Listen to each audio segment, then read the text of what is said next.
তিনি একজন সৈনিক ছিলেন, তিনি সেনাপ্রধান হয়েছেন।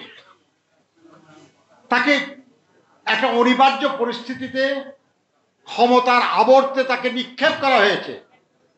তিনি কখনো ক্ষমতা নিতে চান নাই, তিনি তো কোনোদিন কোনো কু করেন নাই, তিনি তো কখনো সামরিক আইন জারি করেন নাই, তিনি তো কখনো জরুরি অবস্থা জারি করেন নাই, কিন্তু তাকে দায়িত্ব দেওয়া হয়েছে এবং একটা বিরূপ পরিস্থিতির দায়িত্ব দেওয়া হয়েছে যখন আর কেউ এই দায়িত্ব পালনে রাজি না।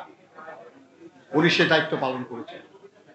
উনি দেখেছেন যে গণতন্ত্র তো গুরুত্বপূর্ণ, গণতন্ত্র দিতে হবে।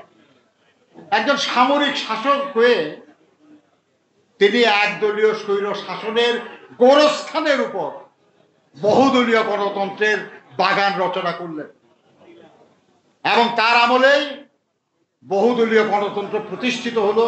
1979 সালের নির্বাচনে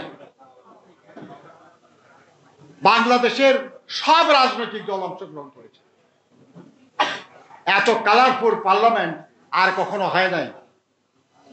বিএনপি না খালি 8টা দলের প্রধানরা নির্বাচিত হয়েছিল সেখানে।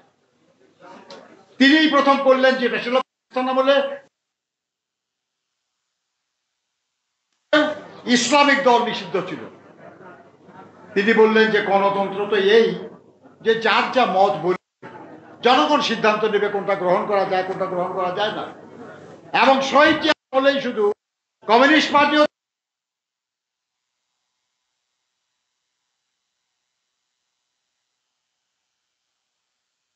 হলো, আবার সবুর খানও নির্বাচিত হলো, আবার মৌলানা সোবহানও নির্বাচিত হলো। এই যে বহুদলীয় গণতন্ত্র, সবাইকে নিয়ে রাজনীতি করা, সবাইকে নিয়ে নির্বাচন করা, এটা তো ভুলে গেছি আমরা এখন। 2014 সাল, 2018 সাল, 2024 সালে আমরা তো সবাইকে দেখি নাই নির্বাচনে।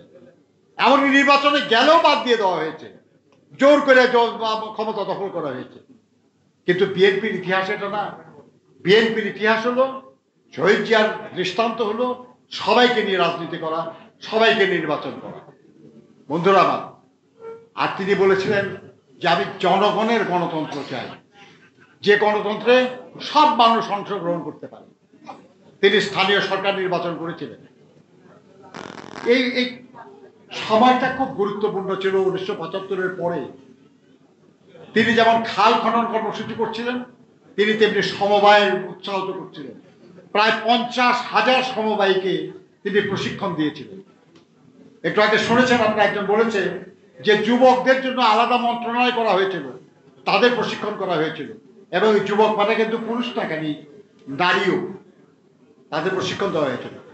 এই প্রথম এই যে গ্রাম প্রতিরক্ষা দল বিডিপি, এটা তার করা। এবং তিনি এটা করতে চেয়েছিলেন 1 কোটি সদস্য হবে, তার 30 লাখ হবে মহিলা। সারা দেশের সকল গ্রামে ভিডিপি থাকবে এবং এটা হবে আমাদের স্বাধীনতা রক্ষার, সার্বভৌমত্ব রক্ষার একটা গুরুত্বপূর্ণ বিষয়।